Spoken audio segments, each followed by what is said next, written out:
Rapidement, nous allons prendre nos Bibles et nous allons lire une portion des Écritures qui se trouve dans les livres des Galates. Galates, le chapitre 5e. Nous allons lire les livres des Galates 5 à partir du verset 16 jusqu'au verset 17e. Galates 5, le verset 16 à 17e. Mais il y a d'autres passages aussi que nous allons lire par la suite. Le texte de base, c'est Galates 5, le verset 17e, le verset 16 à 17e. Il est dit ceci: j'ai dit donc, marchez selon l'esprit, et vous n'accomplirez pas le désir de la chair, car la chair a des désirs contraires à ceux de l'esprit, et l'esprit en a de contraires à ceux de la chair. Ils sont opposés entre eux afin que vous ne fassiez point ce que vous voudriez. Alors le thème qui m'a été demandé de nous entretenir ce matin, c'est marcher par l'esprit. Est-ce que vous pouvez dire à votre voisin, marcher par l'esprit? Et l'épître de Galates est une épître qui a été écrite par l'apôtre Paul. Paul a écrit cette épître pour défendre la justification par la foi en Jésus-Christ plutôt qu'aux œuvres de la loi. Pourquoi? Parce que dans les églises qui se trouvaient dans la région de la Galatie, il y avait des personnes qui étaient d'origine juive, qui s'étaient converties au christianisme et qui plus tard commençaient à enseigner le légalisme, c'est-à-dire qu'ils enseignaient de principes de la loi, et particulièrement la circoncision. Pour ces personnes qui s'appelaient les judaïsants, ils enseignaient que pour être sauvé, il ne faut pas simplement croire en Jésus, mais il faut aussi se circoncire et respecter la loi de Moïse. Et l'apôtre Paul, en sachant ce qui s'est passé en Galatie, il écrit cette épître aux églises qui se trouvaient dans cette région pour corriger cette erreur.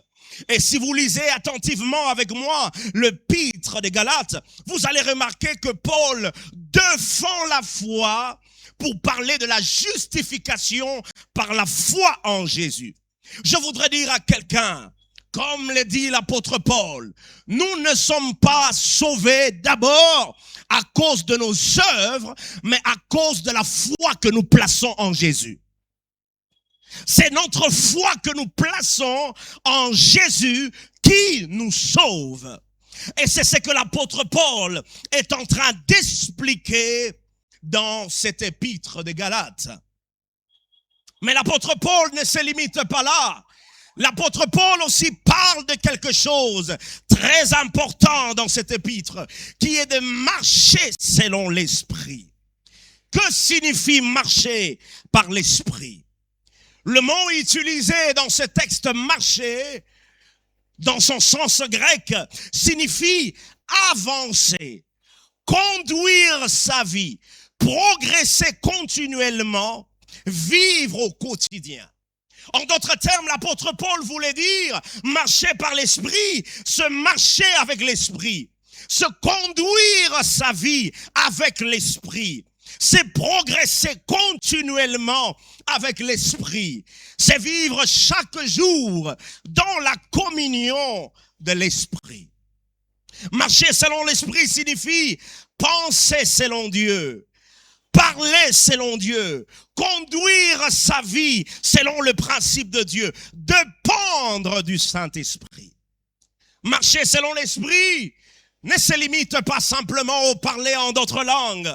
Marcher par l'esprit ne se limite pas simplement à expérimenter des expériences spirituelles. Marcher par l'esprit ne se limite pas simplement à manifester le don spirituel, mais marcher par l'esprit, c'est vivre sous l'influence du Saint-Esprit. C'est lorsque nos décisions, nos réactions, nos pensées, nos désirs, notre caractère est conduit par l'esprit. Et je nous pose la question ce matin. Est-ce que nous marchons selon l'Esprit? Est-ce que nous acceptons que le Saint-Esprit puisse nous conduire? La marche par l'Esprit n'est pas un événement momentané ou circonstanciel. Mais la marche par l'Esprit est un style de vie. Est-ce que quelqu'un m'entend?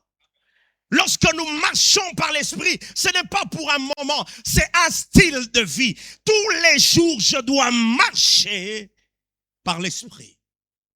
Mais quand je lis ce texte, je suis interpellé. L'apôtre Paul adresse cette lettre à l'église de Galates et il relève une opposition qui se passe entre la chair et l'esprit. Et l'apôtre Paul dit, la chair a des désirs contraires à celle de l'esprit. Et même la parole de Dieu nous dit que l'esprit est bien disposé, mais la chair est faible. Mais qu'est-ce que l'apôtre Paul veut nous dire par chair? La chair et l'esprit. Mais qu'est-ce que cela signifie? Le mot chair qui est utilisé là dans ce texte ne veut pas dire la chair comme le corps physique. Vous êtes d'accord avec moi que nous avons aussi la chair dans notre corps, n'est-ce pas? Mais l'apôtre Paul ne parle pas de cette chair. Il ne parle pas du corps physique, du corps humain, non. Quand l'apôtre Paul parle de la chair, l'apôtre Paul parle de la nature pécheresse de l'homme, de la nature déchue, des passions dominées par le péché. Quand il parle de la chair, il parle de l'homme qui veut vivre indépendamment de Dieu. Et l'apôtre Paul dit toujours dans le même livre de Galates, dans Galates 5, le verset 19 à 21, il dit ceci, je vais lire pour vous. Or, les œuvres de la chair sont manifestes, ce sont l'impudicité, l'impureté, la dissolution, l'idolâtrie, la magie, les inimitiés, les querelles, les jalousies, les animosités, les disputes, les divisions, les sectes, l'envie, l'ivrognerie, les excès de table et les choses semblables. Et il dit, je vous dis d'avance, comme je l'ai dit, que ceux qui commettent de telles choses n'hériteront pas le royaume de Dieu. Lorsque l'apôtre Paul parle de la chair, il parle de cette nature pécheresse qui nous amène loin de Dieu. En d'autres termes, la chair représente tout ce qui, dans l'homme, s'oppose à la volonté de Dieu, s'oppose à la parole de Dieu, s'oppose au principe de Dieu. Mais vous allez remarquer avec moi que Paul ne s'adresse pas à des païens. Paul s'adresse à des chrétiens. Mais comment, Paul, tu t'adresses à des chrétiens, mais tu parles des œuvres de la chair? Peut-être je vais vous donner une nouvelle qui va vous choquer. Même lorsque nous venons à Jésus, il y a un combat qui demeure permanent. C'est le combat de la chair. Tous les jours, nous devons crucifier la chair. Il y a une histoire qui m'a fait rire il y a de cela quelques années. Il y a un jeune chrétien qui a été baptisé et le jour de son baptême, il a dit, je meurs dans la chair. De toutes les choses qui me détachaient loin de Dieu, tous les comportements, toutes les attitudes qui me poussaient loin de Dieu, aujourd'hui je l'enterre dans cette eau, elle ne va plus revenir dans ma vie.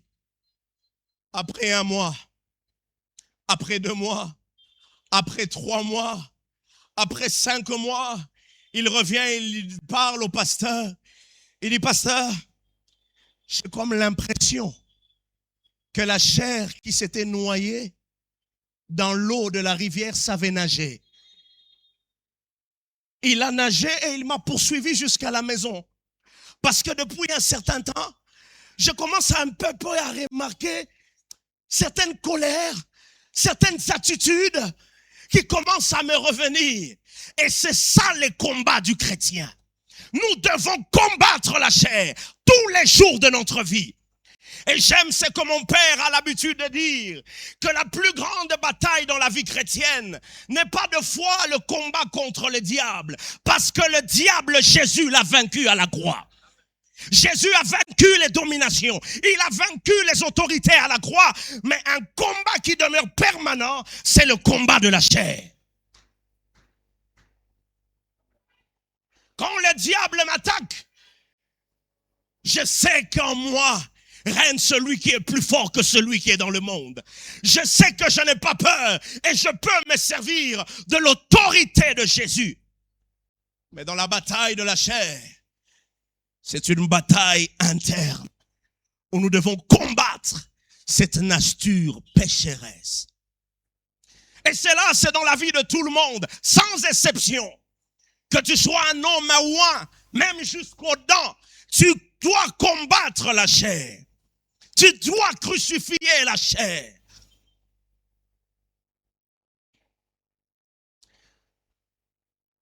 Et l'apôtre Paul ne se limite pas là. Il parle de ce que l'Esprit de Dieu produit en nous. Et l'Esprit de Dieu produit des actions qui s'opposent à la chair. Et il le dit dans Galates 5, le verset 22 à 24. Il dit, mais le fruit de l'Esprit, c'est l'amour, la joie, la paix, la patience, la bonté, la bénédiction, la fidélité, la douceur, la tempérance. La loi n'est pas contre ces choses. Et ceux qui ont Christ ont crucifié la chair et ses passions ainsi que ses désirs. L'Esprit de Dieu produit dans la vie du croyant des actions qui s'opposent à la chair. Mais quand vous analysez avec moi la liste que l'apôtre Paul a énumérée dans ces textes, l'apôtre Paul parle de plusieurs fruits de l'esprit. Il parle de l'amour, la joie, la paix, la patience et ainsi de suite. Mais analysez avec moi soigneusement dans vos Bibles. Vous allez remarquer que Paul, au lieu de dire les fruits de l'esprit au pluriel, il les dit au singulier. Remarquez dans vos Bibles. Je désire que ceux qui ont leur Bible, d'analyser cela. Paul ne dit pas les fruits de l'esprit, mais dit le fruit de l'esprit. C'est au singulier. En d'autres termes, Paul veut nous dire, c'est comme s'il y a un seul fruit, mais qui dans ce fruit, il y a plusieurs facettes de ce fruit. Et quand j'analysais cela, l'Esprit de Dieu m'a conduit par l'amour. Il parle le fruit de l'esprit, il dit l'amour. Et je me suis dit, l'apôtre Paul ne voulait pas nous dire que le fruit de l'esprit, c'est l'amour. Mais dans l'amour, il y a plusieurs facettes, des types d'amour. Et je confirme cela en lisant Derek Prince. Et je vais vous dire que c'est que cet homme m'a dit. Cet homme m'a dit que le fruit de l'esprit, en fait, c'est l'amour. Mais l'amour a plusieurs facettes. Et cet homme dit, la joie, c'est l'amour qui se réjouit. La paix, c'est l'amour qui fait confiance. La patience, c'est l'amour qui supporte. La bonté, c'est l'amour qui se met au service des autres. La bienveillance, c'est l'amour qui cherche le meilleur des autres. La fidélité, c'est l'amour qui garde ses engagements. La douceur est l'amour qui pense les blessures des autres. La tempérance, c'est l'amour qui se maîtrise et qui se discipline. L'amour, le fruit de l'esprit, c'est l'amour. Combien d'entre nous aujourd'hui dans l'église manifestent-ils l'amour? Aujourd'hui dans l'église, on commence même à avoir peur de son frère. Aujourd'hui dans l'église, avec ces phénomènes d'empoisonnement, on entend que tel homme de Dieu a été empoisonné. Mais il a été empoisonné où? À l'église. Et quand tu l'as empoisonné, qu'as-tu gagné? Qu'est-ce que tu as gagné? Je prie que de telles choses ne soient pas nommées parmi nous. Je prie que de telles choses ne demeurent pas parmi nous. Mais que ce lieu soit un lieu rempli d'amour. Pas un amour hypocrite. Pas un amour trompeur. Mais un amour vrai et sincère. L'amour dans les départements, l'amour dans nos familles, l'amour dans nos sous-commissions, l'amour partout.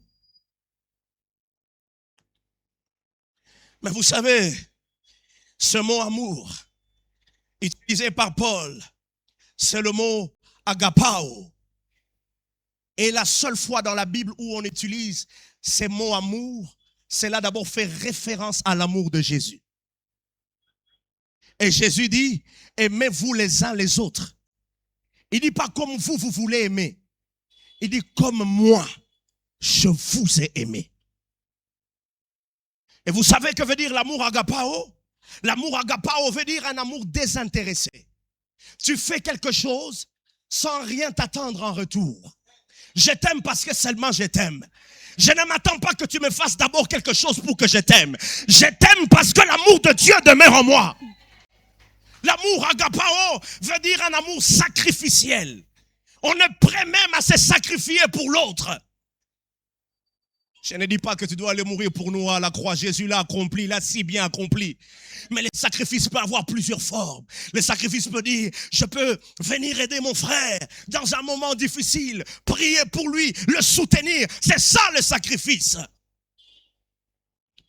Malheureusement, de plus en plus à l'église, de telles choses, nous ne le voyons plus.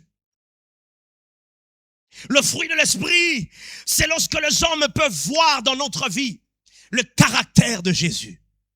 C'est lorsque les hommes peuvent voir en nous les caractères de Dieu. Le fruit de l'esprit est un fruit qui manifeste la nature de Dieu.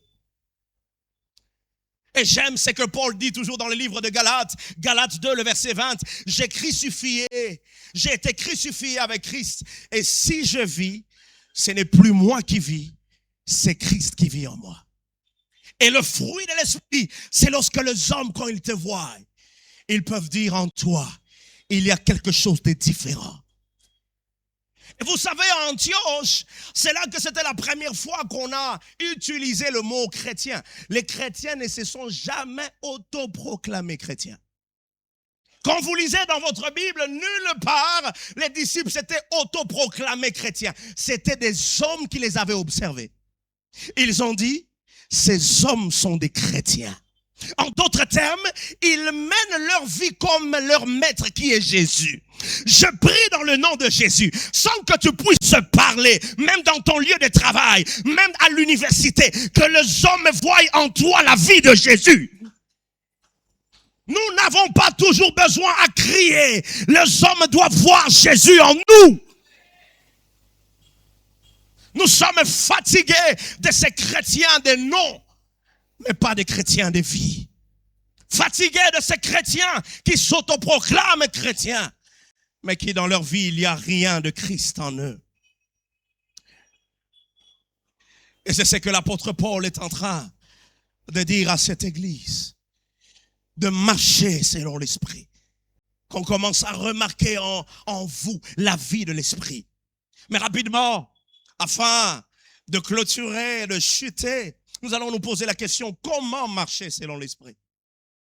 Comment est-ce que nous pouvons marcher selon l'esprit? Oui, marcher selon l'esprit, c'est lorsque notre vie commence à refléter Jésus. C'est lorsque nous crucifions la chair. Mais comment est-ce que nous pouvons marcher selon l'esprit? Le premier principe est que nous ne pouvons être conduits par l'esprit que si nous sommes enfants de Dieu. Je répète encore, nous ne pouvons être conduits par l'esprit que si nous sommes enfants de Dieu. La Bible dit dans Romains 8, le verset 14, tous ceux qui sont conduits par l'esprit sont fils de Dieu. Tous ceux qui sont conduits par l'esprit sont fils de Dieu. Et en lisant ces textes, nous comprenons un principe clair. Ce n'est pas tout le monde qui est conduit par l'Esprit de Dieu. Non, non. Ce n'est pas tous les êtres humains dans ce monde qui sont conduits par l'Esprit de Dieu. La seule façon d'être conduit par l'Esprit de Dieu, c'est être enfant de Dieu. Et si tu n'es pas enfant de Dieu, tu ne peux pas être conduit par l'Esprit. Et nous ne sommes pas enfants de Dieu parce que nous venons d'abord à l'église. ni parce que même nous servons dans un département. Nous sommes enfants de Dieu si nous rencontrons Christ dans notre vie. La Bible dit dans Jean 1, le verset 12, à tous ceux qui l'ont reçu, à tous ceux qui croient en son nom, elle a donné le pouvoir de devenir enfants de Dieu. La seule issue, la seule voie pour devenir enfant de Dieu, c'est de croire en Jésus-Christ. Il n'y a pas une autre voie. Aujourd'hui, nous vivons dans un monde où plusieurs personnes veulent nous proposer différentes voies de salut. Bouddha aussi peut sauver, soi-disant. Mahomet aussi peut sauver. Mahomet ne sauve pas. Bouddha ne sauve pas. La seule personne qui sauve, c'est Jésus. Je le répète encore, la seule personne qui sauve, c'est Jésus. Par la grâce de Dieu, j'étais allé à Kisantu pour un travail missionnaire l'année passée, accompagné du frère Patrick. Quand je suis arrivé dans cette ville, j'étais étonné que, avec l'histoire qu'on m'a relatée, beaucoup de personnes dans cette ville croient à des choses mystiques. Et vous allez même voir qu'il y a des chrétiens qui viennent prier, mais il a aussi son handicap de côté. Il a aussi un petit truc là qui peut les connecter avec les ancêtres. Les ancêtres ne sauvent pas. La seule personne qui sauve, c'est Jésus. Et peut-être il y a des gens qui sont ici, mais qui font des choses pareilles. Vous vivez dans le syncrétisme et le mélange. Je crois un peu en Dieu, mais je crois un peu à l'occultisme. Je crois un peu en Dieu, mais je crois un peu à la sorcellerie. Je crois un peu en Dieu, mais je crois aussi un peu au marabout. La vie chrétienne ne se vit pas dans les mélanges. Soit tu es avec Dieu, soit tu n'es pas avec Dieu. Marcher selon l'esprit est donc avant tout une question de relation avec Dieu. Tu ne peux pas marcher par l'esprit si tu ne passes pas par la croix. Tu ne crois pas en Jésus. Et lorsque nous croyons en Jésus, il y a quelque chose qui se passe. L'Esprit de Dieu vient faire sa résidence en nous, vient habiter en nous, vient résider en nous. Mais beaucoup de croyants n'arrivent pas à vivre une vie chrétienne épanouie parce qu'ils ignorent qui ils sont en Christ. Et aussi, ils ignorent la présence de Dieu qui habite en eux. Bien-aimé, quand tu ignores qui tu es, tu ne peux pas manifester ton identité. La seule façon de manifester ton identité, c'est de savoir qui tu es. Tu n'es pas n'importe qui. Tu es un enfant de Dieu. Ton corps est le temple du Saint-Esprit. Mais comment est-ce que quelqu'un qui sait que son corps est le temple du Saint-Esprit baigne dans la vie du péché, baigne dans la vie de la prostitution, baigne dans la vie de l'impureté? Quand tu es conscient de la présence de Dieu en toi, tu ne vivras pas n'importe comment. Quand tu es conscient qu'en toi, il n'y a pas que toi, mais il y a aussi Dieu qui habite. C'est un mystère. Comment expliquer ça? Comment expliquer que quand je suis là, l'Esprit de Dieu habite en moi, il habite en toi, il habite en chacun de nous? Mais nous devons croire en ces choses.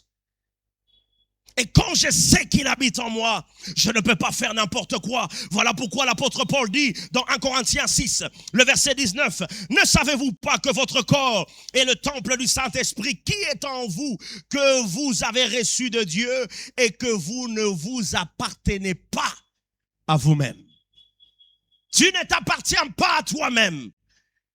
Ta vie appartient à Dieu. Mon corps appartient à Dieu. Mon âme appartient à Dieu.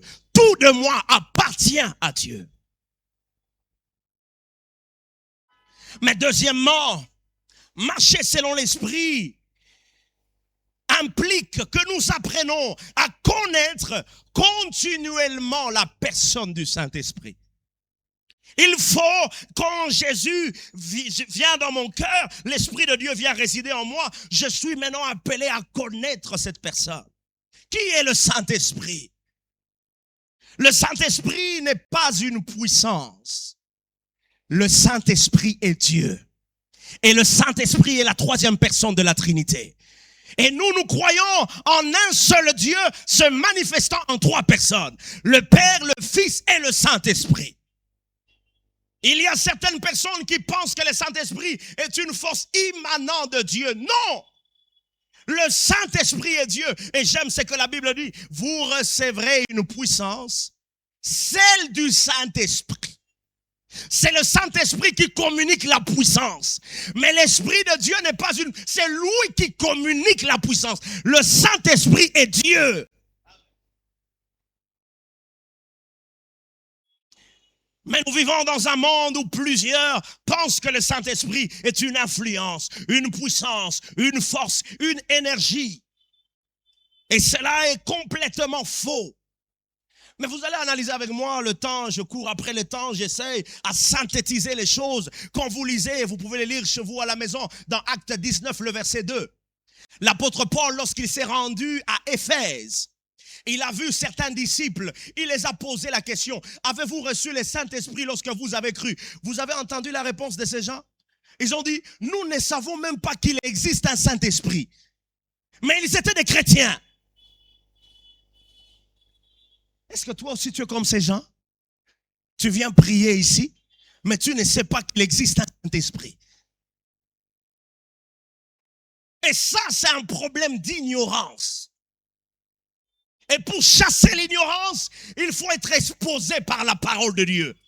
Mais malheureusement, aujourd'hui, dans nos églises, ici, il y a un programme de la semaine où presque pratiquement tous les chrétiens fouillent. C'est le mercredi, dans les études bibliques. Comment tu veux connaître Dieu si tu n'es pas exposé à la parole de Dieu?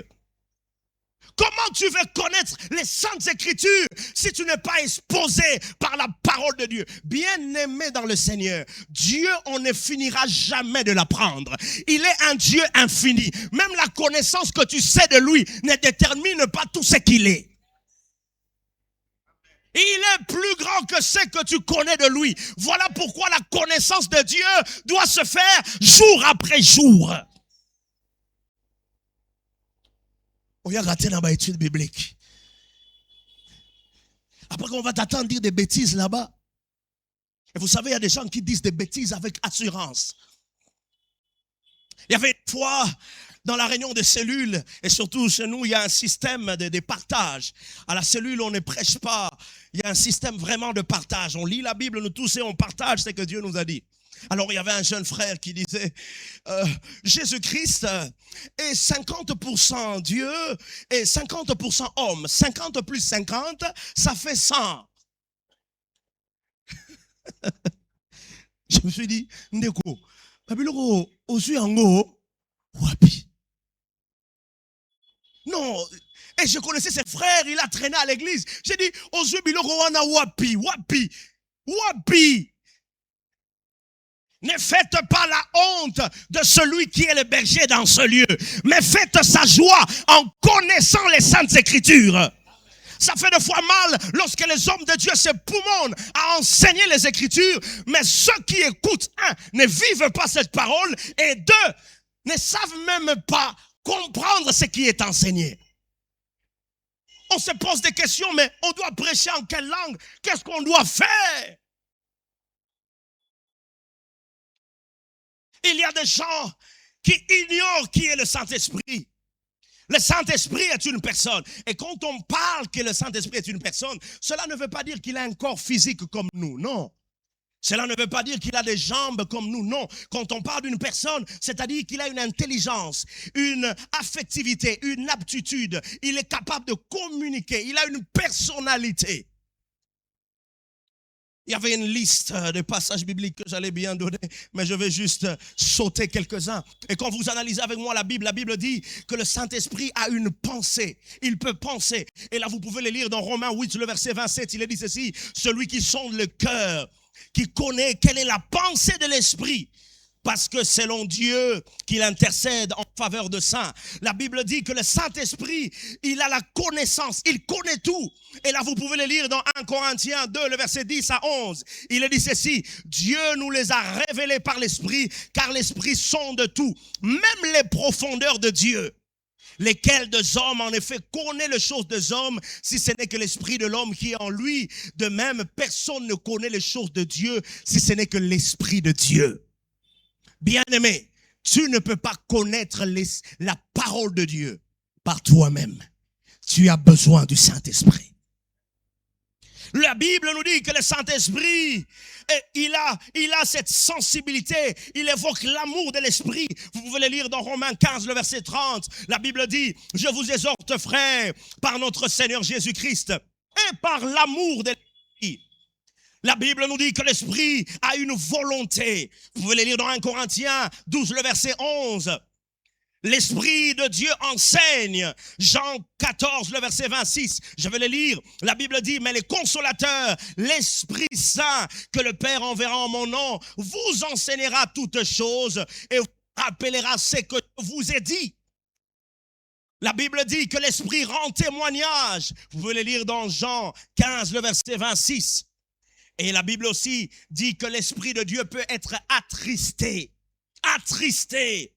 Et là, vous pouvez le lire dans Éphésiens 4, le verset 30, qui dit: n'attristez pas le Saint-Esprit de Dieu, par lequel vous avez été scellés pour le jour de la rédemption finale. Est-ce qu'il y a des gens qui attristent le Saint-Esprit ici? Toi, vraiment, lorsque l'Esprit de Dieu te regarde, il dit: mais ces frères, ils m'attristent tous les jours.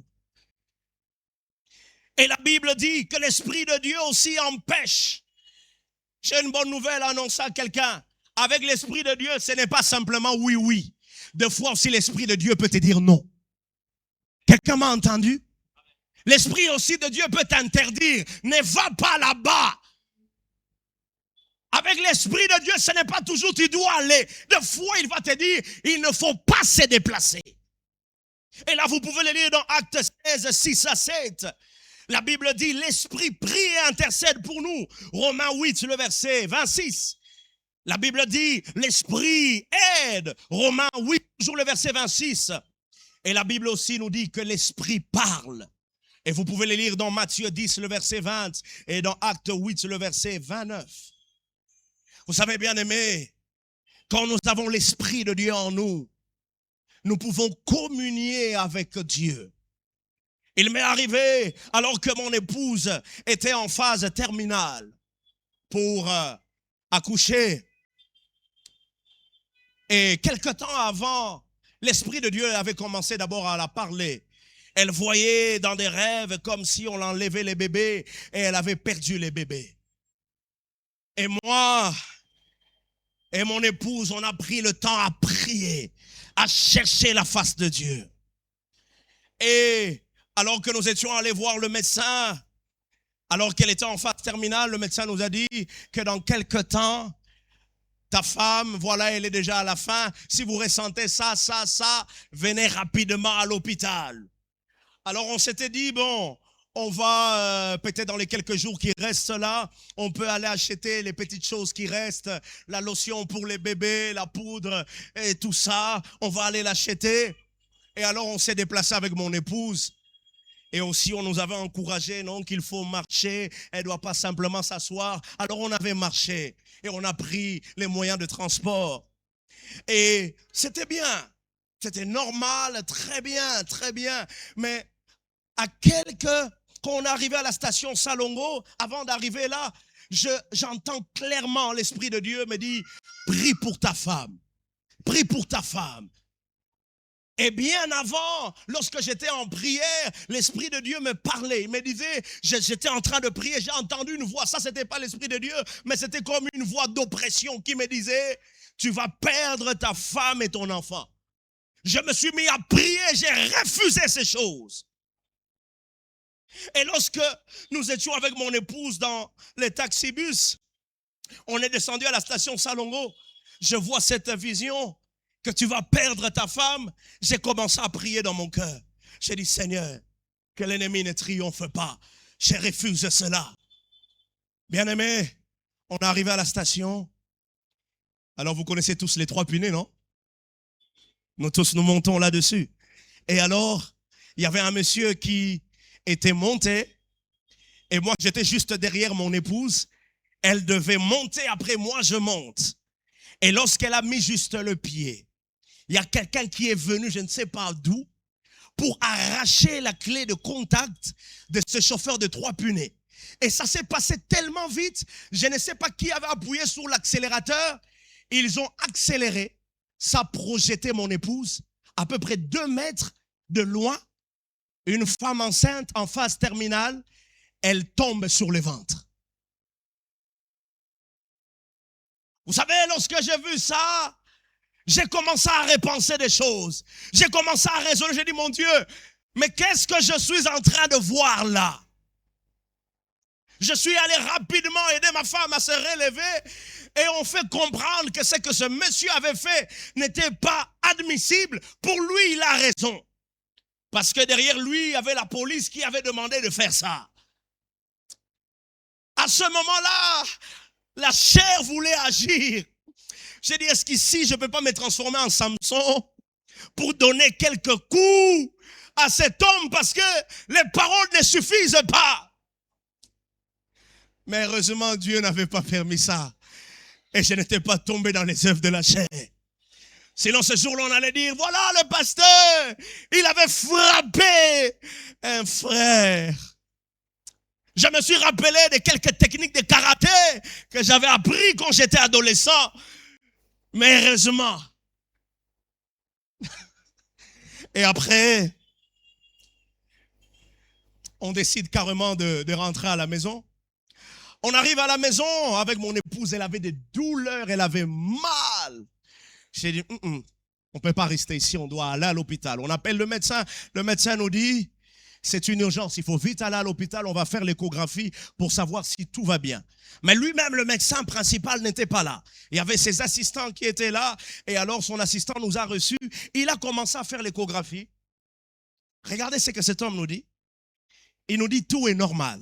Vous pouvez rentrer chez vous à la maison. Mais écoutez, tout n'était pas normal.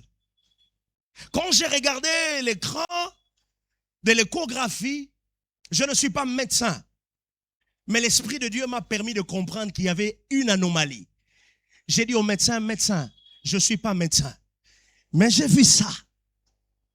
Je crois que ce n'est pas normal. C'est quoi? Et c'est là que, comme si le médecin, l'intelligence est revenue, il a pris son téléphone, il a photographié, il a dit, bon, je vais envoyer cela au médecin principal et après je vais vous revenir. Restez à la salle d'attente. Il nous revient avec urgence. Il dit, tu ne rentres pas. Il a dit, il y a déchirure du placenta et il y a formation du hématome. On doit intervenir urgemment. Je m'étais dit, si l'Esprit de Dieu ne m'avait pas parlé, si l'Esprit de Dieu ne m'avait pas montré, on serait rentré et mon épouse peut-être allait partir et l'enfant. Et on allait dire, voilà le pasteur Kenania, il a sacrifié sa femme et son enfant. Et surtout, moi, ma invitation par la grâce de Dieu est commise. On a vraiment, ça allait être un prétexte que plusieurs allaient se servir. Que moi, j'ai sacrifié pour Namata. On est resté là. On a mis des appareils pour voir les battements du cœur de l'enfant. C'était vraiment une urgence. Vous savez, moi, je ne pleure pas. Je pleure seulement dans la présence de Dieu. Mais ce jour-là, quand j'ai regardé mon épouse, j'ai informé à mes parents, aussi à la belle famille, à ses parents. Je voulais pleurer devant elle. J'ai dit, non, la liboso n'a été, ça la faux. Nabima libana, nabimi. Je suis allé pleurer. J'ai dit, Dieu, c'est quoi ça, paix? Et j'ai commencé à prier. Le médecin est arrivé à 22 heures. Alors que le problème s'était fait pratiquement vers 16 heures. À cause des embouteillages. Quand le médecin vient, il dit, on ne sait pas si l'enfant va sortir en vie. Parce que déjà les panneaux indiquaient que l'enfant avait une détresse respiratoire parce qu'il y avait déchirure du placenta. Mais heureusement, il y a un Dieu dans les ciels. Ils ont intervenu, l'enfant est sorti en pleurant. L'enfant est sorti en pleurant. L'enfant est sorti en pleurant. Et nous avons prié et Dieu a intervenu. Mais malgré ça, quand je suis allé voir l'enfant, vous avez un problème. Moi, la liboso, mais t'as là, ma biloko. Je pars voir l'enfant, mais je vois l'enfant était un tout petit peu pâle. Je dis, qu'est-ce qui se passe? J'appelle ma mère et ma belle-mère. Ma mère, quand elle a regardé, elle a dit, l'enfant avait une détresse respiratoire parce que pendant un long moment, il ne recevait pas l'oxygène. Alors, il fallait encore un autre problème. On demandait, est-ce qu'ici vous avez la couveuse? Oh non, ici il n'y a pas de couveuse. Alors on devait chercher là où il y a la couveuse et là où l'enfant devait aller. On appelle HJ. HJ nous dit, oui, on peut envoyer l'ambulance et tout cela, mais il faut donner à peu près 2000 et quelques dollars pour, je crois, la caution, un truc comme ça. Je me suis dit, ah mon Dieu, à ce moment ici, je vais recevoir cet argent où? Par la foi, j'ai dit, venez seulement. Et ils sont venus. Mais ils ne sont pas aussi venus de coup, ils sont venus à minuit. Or que l'enfant était né déjà à 22 heures. Et ils viennent à minuit. Il y avait un stress que je n'ai jamais vécu. On est allé dans l'ambulance avec l'enfant rapidement. Et quand on arrive à HJ, voyez comment Dieu fait les choses. J'ai rencontré un monsieur qui était là à la réception. Il me dit qu'ici aussi il y a la gratuité. Donc, ça ne sert à rien que tu puisses payer les 2000 qui t'ont demandé. Parce qu'il y a aussi la gratuité ici. Si tu payes 2000, tu vas leur donner de l'argent. Mais il y a la gratuité que l'État a indiquée dans cet hôpital pour les couveuses. Je t'insère dans la gratuité. Vous n'allez rien payer. J'ai dit, il y a un Dieu. Il y a un Dieu. Et je ne paye rien. Et l'enfant est sorti. Après une semaine de HJ, et cet enfant est en vie jusqu'à aujourd'hui, et il porte le nom de son grand-père, Jacques Landunzouangoudi. C'est ça que Dieu est capable de faire. Je prie dans le nom de Jésus, que Dieu commence à te parler, que Dieu commence à te montrer des choses, que Dieu t'ouvre la sensibilité spirituelle. Dieu parle. Et quand nous marchons selon l'esprit, nous devenons sensibles à sa voix. Même troisièmement, rapidement, parce que je dois clôturer, marcher selon l'esprit, c'est apprendre à crucifier la chair. La Bible dit dans Galates 5, le verset 24, ceux qui sont en Christ ont crucifié la chair et ses passions. Paul ne dit pas négocier avec la chair, discuter avec la chair, mais crucifier-la. Et quand on parle de la crucifixion, on voit la notion de la mort. Vous savez que la crucifixion à cette époque était l'une des morts les plus atroces. C'est-à-dire qu'on ne doit pas traiter la chair avec douceur. Il faut la crucifier. Et crucifier la chair n'est pas une action d'une seule journée. C'est une action de tous les jours. À chaque jour, quand je me réveille, j'ai dit à Dieu, je veux crucifier la chair. Mais deuxièmement, nous devons retenir deux principes essentiels en crucifiant la chair. Premièrement, nous devons renoncer à soi-même. Et deuxièmement, nous devons accepter le processus de la croix. Accepter le processus de la croix, c'est-à-dire que ça va faire mal. Quand on te dit de crucifier la chair, ça fera mal. Dieu va te dire peut-être, arrête cette relation. Cette relation est coupable. Tu ne peux pas sortir avec un homme marié. Même s'il te donne l'argent, Dieu te dit non. Et crucifier la chair, c'est accepter cela. Mais j'ai une bonne nouvelle à annoncer à quelqu'un. Quand tu crucifies la chair, même si ça te fait mal, Dieu te bénira. Parce que la voie de la bénédiction, c'est lorsqu'on obéit à Dieu. Mais quatrièmement, pour clôturer, parce que nous devons respecter les temps, marcher selon l'esprit, c'est vivre dans la communion de l'esprit. La Bible dit dans 2 Corinthiens 13, le verset 13, que la grâce de notre Seigneur Jésus, l'amour de Dieu le Père et la communion de l'Esprit soient avec tous. Et le mot communion dans ces textes vient du mot grec koinonia.